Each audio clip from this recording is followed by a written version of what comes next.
Dia kembali kemana? Aku akan pergi ke rumah. Kalau kita bisa minta bantuan dari kabupaten ke rumah Hopper, menutup Rhodes dan mencarinya. Itu suara perburuan manusia di pinggiran Illinois. Kejadian bermula saat seorang suami menonton kamera keamanan rumah dan melihat istrinya masuk garasi, diikuti seorang pria yang berlari masuk. Ia segera menelepon 911, tapi sudah terlambat bagi Ashley Stewart yang berusia 41 tahun, seorang ibu dari 6 anak dan pria yang sekarang didakwa atas pembunuhan brutal terhadapnya. Polisi menyebut mantan suami mereka, Ryan Dodd, 44, sebagai pelaku. Lalu, apa yang dia lakukan di sana dan apa yang terekam kamera sebelum dia pulang? Kami akan menguraikan detail yang mengganggu dan potensi bukti dalam kasus ini sekarang juga. Selamat datang di Sidebar, dipersembahkan oleh Law and Crime. Saya Jesse Weber. Sekarang, jika Anda membagikan sesuatu di media sosial atau membuat konten, mungkin bertanya-tanya cara mengunggah banyak klip dengan cepat. Kami menggunakan Opus Clip. Oke, ini editor AI serbaguna yang memudahkan memotong, membuat, dan mengunggah video ke berbagai platform dengan AI. Opus Clip membuat B-roll, mengatur ulang rekaman, dan membersihkan audio dengan mudah. Kunjungi Opus Pro/Sidebar, daftar, unggah, dan dalam menit, klip yang sudah diedit siap untuk TikTok Shorts atau Reels. Opus Clip adalah solusi lengkap, memungkinkan produser kami memberi pembaruan ruang sidang viral secara instan. Ini alat terbaik untuk berbagi ide dan mengedit profesional. Kunjungi Opus Pro/Sidebar untuk gratis seminggu dan diskon 50%. Bayangkan kamu sedang bekerja, berjalan, menjalani hari seperti biasa. Tiba-tiba, kamu mendapat notifikasi dari kamera keamanan rumah di ponselmu. Apa yang kamu lakukan? Kamu mengetuk untuk membuka, berharap melihat sesuatu yang biasa, mungkin seseorang lewat atau seekor tupai. Yang kamu lihat justru mimpi terburukmu terjadi langsung dan kamu tak bisa berbuat apa-apa. Istrimu baru saja masuk ke garasi dan seorang pria berlari masuk tepat setelahnya, menurut polisi di Oswego, Illinois. Inilah perasaan tidak berdaya yang dialami seorang suami saat menelepon 911 pada 27 Januari dan menyaksikan semuanya terjadi langsung. Petugas segera ke rumah Ashley Stewart, 41 tahun, ibu 6 anak, namun mereka terlambat. Dia telah meninggal dan pria yang didakwa membunuhnya, menurut polisi, adalah mantan suaminya. Tapi saya akan beritahu Anda, kami punya rekaman lalu lintas radio polisi yang panik, percakapan dari perburuan itu, perburuan untuk mencoba menemukan tersangka. Sore itu, di tengah kekacauan, Anda mendengar petugas menyebutkan hal yang menimbulkan banyak pertanyaan. Bahwa mobil tersangka telah terlihat diparkir di dekat situ sebelumnya pada hari itu, yang akan menjadi penting untuk dakwaan selanjutnya. Mari kita dengarkan. Dia tadi parkir di dekat clubhouse. Kenapa dia di sana? Sedang menunggu, menguntit lagi. Ini terkait dakwaan yang akan kita bahas, tapi kita ingin mencoba menyusunnya kembali. Hari Selasa, 27 Januari, kami di pinggiran Oswego, Illinois. Beberapa menit sebelum jam 1 siang, di sebuah lingkungan bernama Prescott Mill, ada kejadian aneh dan mengganggu yang dilaporkan dan terdengar di komunikasi radio. Petugas melaporkan ada panggilan sebelumnya di dekat clubhouse terkait seseorang diduga buang air kecil, sehingga petugas memeriksa dan mencatat kendaraannya. Itu adalah SUV berwarna coklat dan Anda mungkin berpikir itu sudah dicatat, terlihat sepele, mungkin hanya gangguan kecil pada saat itu.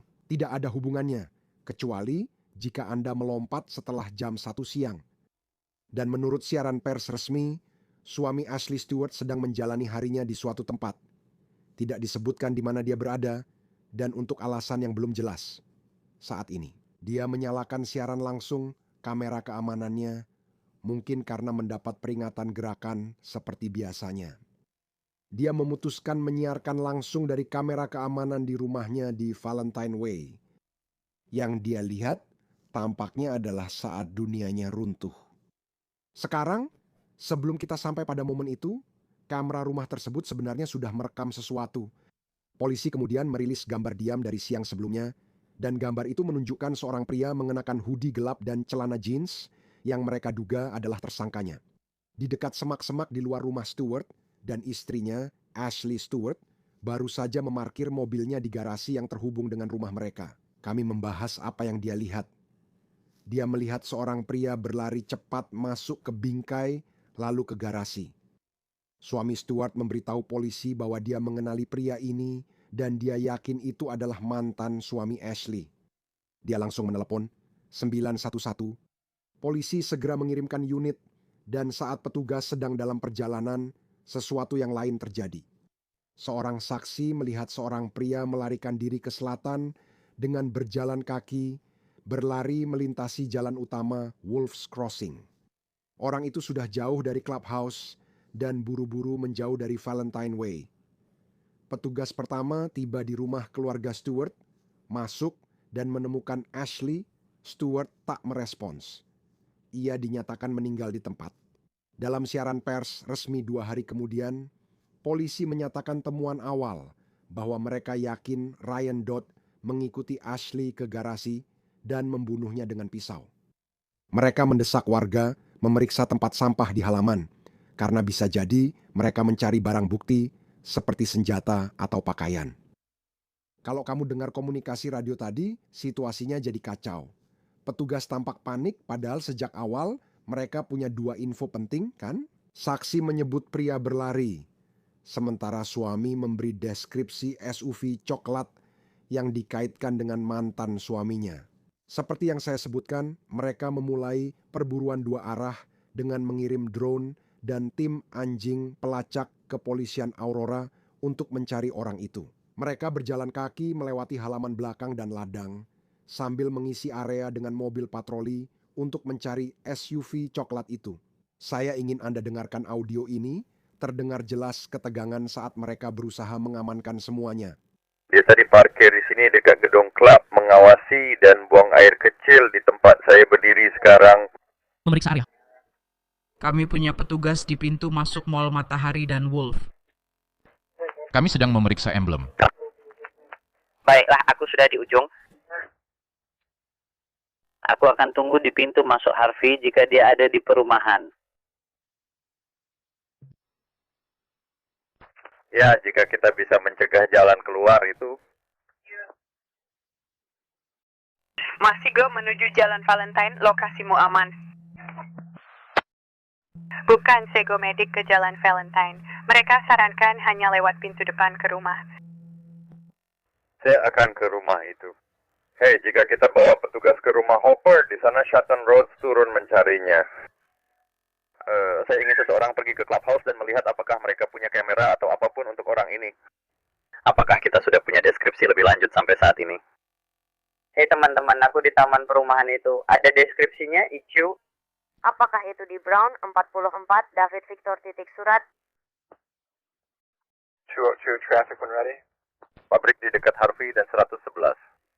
Awasi ladang terbuka jika ingin turun. Brandon, menurutku itu bagus. Jika ingin tetap di sana dan awasi bagian selatan, kita hanya buat perimeter selatan. Kita punya wilayah kabupaten di to the east. Oke, kita masih perlu mendapatkan deskripsi yang cukup jelas. Jika kita punya satu, itu akan sangat membantu. I may have missed it. Are we doing anything with the schools? Are they secure in place or anything? Sampai saat ini, baik, saya hanya ingin memastikan. Saya punya satuan dari kabupaten di 30 selatan, Wolf dan 111. Saya punya Brandon di 111 sisi selatan. Saya punya Graver di pintu keluar ke Wolf. Lalu siapa di pintu keluar menuju Wolverine? 34. Saya di Emblem dan Wolf. 104. Pastikan kameramu menyala. Kita merekam setiap kendaraan dan hanya lakukan pemberhentian. Beritahu mereka kegiatan kita dan pastikan mereka sendirian di mobil. Orang ini berjalan kaki atau naik kendaraan. Saya dapat laporan berbeda. Jika bisa ditindaklanjuti, saya melihat dia berjalan kaki, tapi mungkin ada di SUV coklat. Ada juga satu yang berwarna putih yang sudah dibagikan dan sebuah Ford hijau tua yang juga sudah dibagikan. Ada info tambahan tentang itu? Pagi tadi, dia ada di Explorer coklat saat buang air kecil. Terima kasih. Siapa orang saya di Harvey yang menjaga pintu keluar? Sheresa memberitahu kita di dekat Harvey bahwa ada yang terluka. Saya tahu Bosley menyamar sebagai karyawan yang ditahan. Secure and hold. Do we have any officers in the Oswego east parking lot by chance off of Harvey? Pencarian masih berlangsung, sekolah sudah dikunci, dan setiap mobil diperiksa. Dan kemudian, hanya 27 menit setelah suaminya melakukan panggilan, 911 yang mengerikan itu, mereka menemukannya. Mereka menemukan mobilnya. Itu SUV coklat. Mobil itu tidak melaju kencang keluar lingkungan atau menabrak apapun. Polisi menyebut mobil hanya melaju ke selatan di Harvey Road, dekat lokasi kejadian. Seorang petugas memberhentikan mobil di sudut Ranch Road dan Pioneer Court. Menurut polisi, pengemudi langsung mematuhi tanpa melarikan diri atau melawan. Dia ditangkap tanpa perlawanan. Polisi menyebut pengemudinya adalah Ryan Dodd, 44 tahun dari Aurora yang berada di dekat lokasi. Mereka membenarkan kekhawatiran suaminya bahwa Dodd adalah mantan suami Ashley Stewart. Namun, dia tetap dianggap tidak bersalah sampai terbukti dan kami belum menyatakan dia pelaku pembunuhan. Tapi Anda melihat beberapa bukti dalam rentang waktu tersebut dan itu menarik. Sekarang kita belum memiliki semua buktinya. Saya juga akan membicarakan hal itu.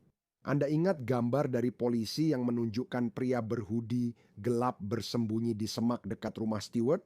Sebelumnya hari itu, polisi menuduh pria itu Ryan Dodd. 2 hari kemudian, koroner Kabupaten Kendall selesai mengautopsi. Penyebab kematian, beberapa luka, benda tajam. Serangan ini sangat brutal. Dengan laporan itu, kejaksaan segera bergerak dan menuntut Ryan Dodd dengan banyak dakwaan. Kita membahas pembunuhan tingkat 1, penyerangan, kekerasan bersenjata, pencurian rumah, dan penguntitan berat. Mereka menuduhnya dengan semua tuduhan, menyatakan ini adalah penyerangan terencana dan brutal yang menyebabkan kematian. Kita telah merangkum peristiwa mengerikan menurut pihak berwenang, dari mimpi buruk suami yang disiarkan langsung hingga kejadian aneh sebelum insiden di clubhouse. Sekarang masih banyak pertanyaan, apa strategi hukum menuntut semua kejahatan ini? Pentingkah mengaitkan semuanya jadi satu? Apa bukti potensial dan pembelaannya? Benar kan? Baik, jadi untuk membantu kita memahami realitas hukum dari apa yang telah kita bahas, untuk menguraikan apa saja bukti yang mungkin ada di sini, saya ingin menghadirkan pengacara pembela kriminal Joe Tamburino. Joe, terima kasih banyak sudah meluangkan waktu. Saya selalu menghargainya. Saya ingin mulai dengan gambar itu. Jadi polisi merilis gambar diam ini dari kamera rumah, benar? Kamera rumah itu sendiri menunjukkan seorang pria. Mereka kini menuduh Ryan Dodd berada di dekat semak di luar rumah yang terjadi lebih awal hari itu. Seberapa kuat bukti ini dari sisi hukum? Apa yang akan dilakukan pengacara pembela untuk menantang itu? Terima kasih atas undangannya, Jesse Weber. Ini sangat relevan dengan niat. Apakah dia benar-benar berniat menguntit atau membunuh? Apakah dia sudah merencanakan menguntit dan membunuh mantan istrinya? Maksud saya, dia benar itu dia di video, dan ada dasar hukum menerima video sebagai bukti. Hal itu akan sangat merugikan pembela. Saat ini pembela hanya punya beberapa cara untuk menantang video. Kamu bisa bilang bahwa itu sepenuhnya dibuat-buat, bahwa itu fiktif, dibuat oleh AI, tapi itu akan sulit dilakukan. Atau kedua, jika itu bukan dia di video, maka tidak ada bukti untuk menyatakan itu benar dirinya. Sekali lagi, itu juga akan sedikit sulit, karena jika itu adalah video di lokasi tersebut dan terlihat seperti dia, itu akan menjadi bobot bukti, tergantung pada pihak yang memutuskan fakta. Menurut saya sulit mengesampingkan video itu. Sepertinya seluruh kasus ini sebagian besar berkaitan dengan bukti digital, bukan? Jadi ada itu, lalu suaminya melihat lewat kamera, seseorang mengejar istrinya dan pria itu lari ke garasi setelah istrinya yakin itu mantan suaminya, benar? Maksud saya, ini interpretasi dan analisanya, saya rasa dia tidak melihat serangan sebenarnya. Jelaskan bagaimana bukti akan dipresentasikan, bentuk kesaksiannya, dan apakah bukti tersebut kuat atau hanya tidak langsung. Ya, itu adalah bukti yang sangat baik, dan inilah alasannya suami akan bisa memberikan dasar untuk itu. Artinya dia akan bisa bersaksi baik di depan dewan juri saat dakwaan diajukan, maupun di depan juri saat persidangan. Dia mengenal mantan suaminya, tahu penampilan, cara berjalan, bergerak, dan ukuran tubuhnya. Dia bisa bilang itu pasti mantan suami di foto itu. Jadi dengan bukti itu, suami sekarang akan menganggap itu mantan suami. Tuan Dot, ya itu bukti kuat. Dan omong-omong, fakta bahwa mereka menangkapnya atau diduga menangkapnya di dekat area itu kan, maksud saya mereka menemukannya di dalam mobil. Jarak dan waktunya sangat menguntungkan jaksa. Saya yakin mereka menangkapnya dalam 30 menit. Ya, Jadi mereka tidak hanya memiliki kedekatan, tetapi juga kedekatan secara geografis dan juga kedekatan dalam waktu. Maksud saya menangkap tersangka kejahatan keji seperti ini dalam waktu 30 menit itu, Anda tahu itu mengesankan. saya tidak tahu di mana Dot tinggal. Jika dia tinggal dekat situ, punya penjelasan lain kenapa ada di sana, atau mungkin mendengar sesuatu, saya tidak tahu. Tapi itu bukti kuat saat ini. Saya yakin penegak hukum mungkin mencari bukti digital lain dari tetangga, seperti rekaman kamera pengawas atau ring. Bicaralah kepada saya tentang seperti apa prosesnya untuk mendapatkan lebih banyak bukti digital di lingkungan itu. Di sini terdapat banyak bukti digital dan berikut cara menemukannya. Pertama, seperti yang Anda sebutkan mengenai sistem bel pintu ring.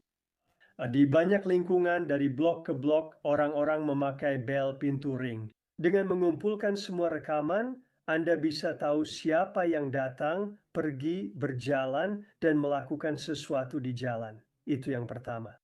Yang kedua adalah bukti elektronik yang menunjukkan lokasi. Nah, apa itu bisa? Biasanya itu adalah ponsel, bisa juga iPad atau tablet lainnya. Saat berjalan di lingkungan manapun atau di kota seperti di sini, Anda akan terhubung dengan banyak hal. Internet Anda akan otomatis mencoba terhubung dengan jaringan di sekitar, baik di kantor maupun di rumah. Jenis bukti elektronik ketiga ada pada mobil.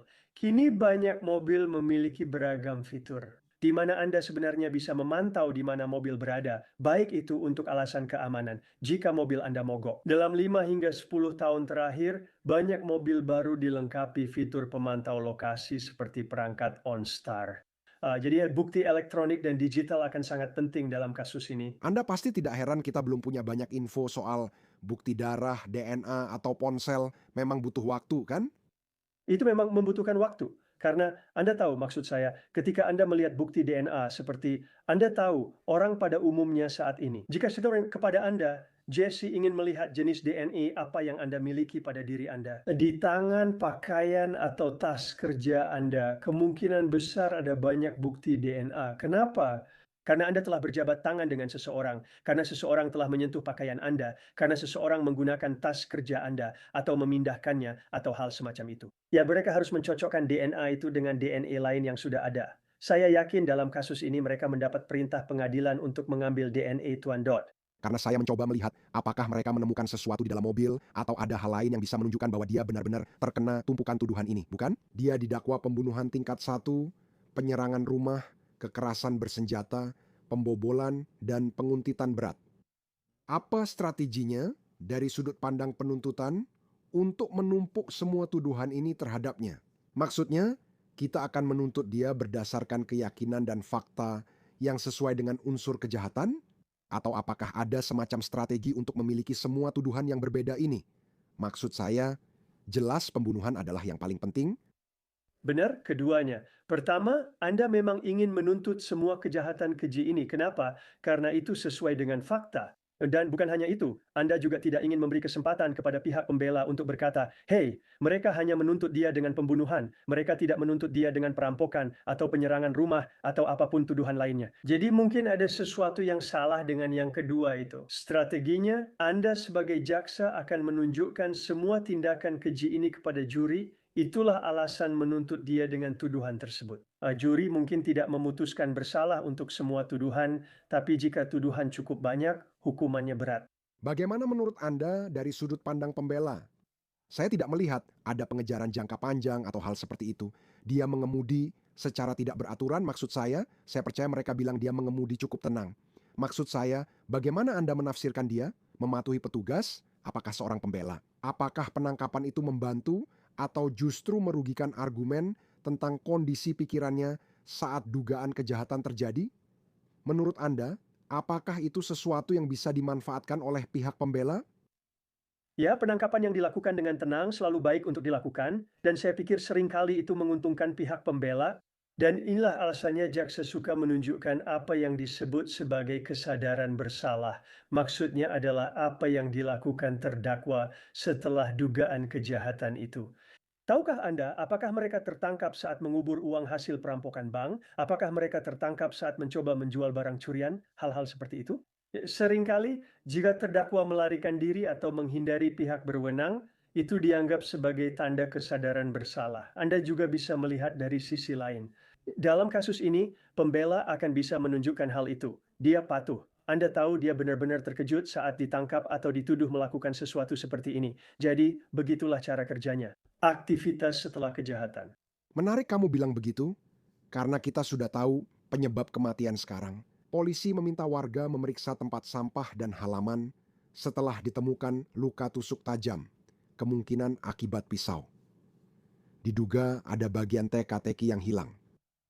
Apa yang diduga dilakukan Dot sebelum atau sesudah kejahatan ini? Bagaimana pendapatmu? Ya, seperti yang kita tahu, hanya dari meliput begitu banyak kasus lain. Dan saya sudah berada di sistem ini membela orang-orang sudah 38 tahun.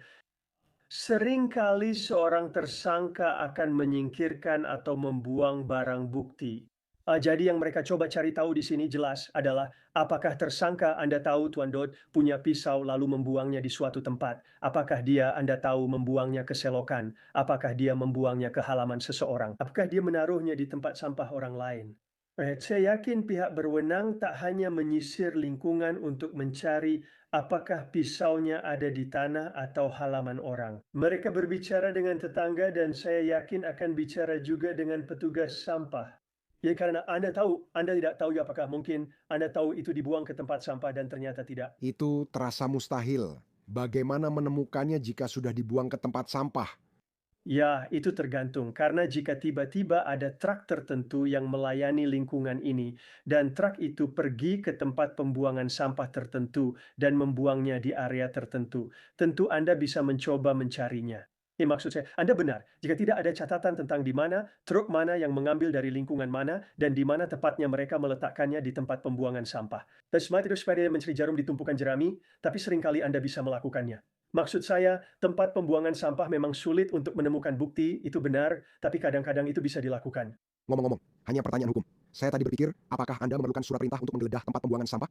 Kalau itu milik pribadi, kecuali Anda diizinkan pemiliknya. Misalnya Puig ACME Sampah mengelola tempat pembuangan akhir, polisi tidak bisa langsung masuk dan menggeledah. Biasanya bisnis memberi izin, jika tidak Anda bisa minta surat penggeledahan. Anda tidak bisa sembarangan menggeledah properti pribadi. Sekarang Anda bisa menggeledah saat seseorang membuang sampah. Maksud saya seperti itu saja, John W. Meletakkan tempat sampah di jalan sambil berkata, silakan petugas, ambil, siapapun boleh memeriksanya.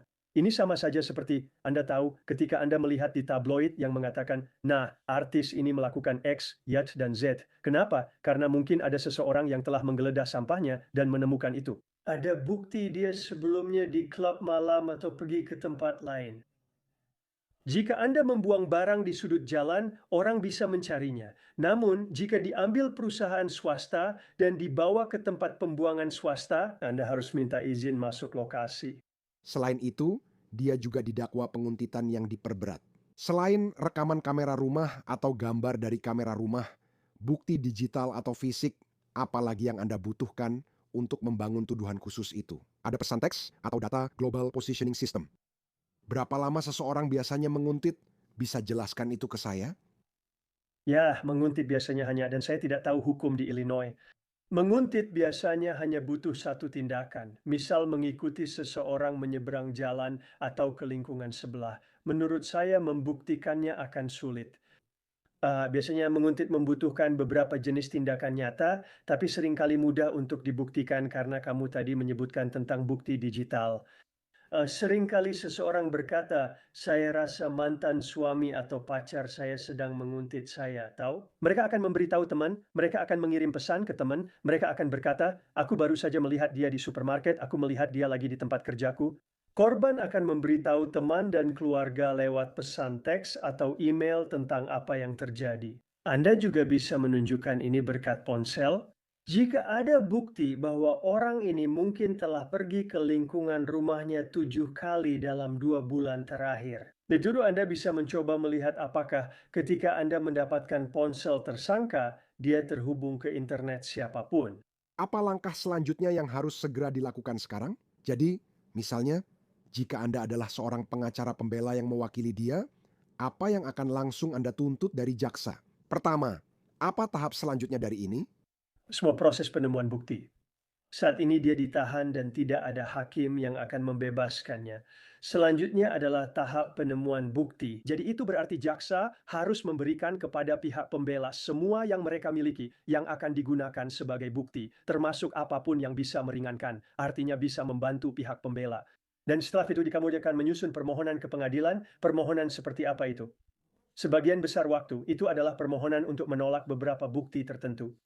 Jadi misalnya pihak pembela berpikir, ya waktu polisi mencari pisau ini, mereka masuk ke mobil seseorang tanpa izin. Karena tidak ada surat penggeledahan, kami akan minta bukti itu tidak dipakai.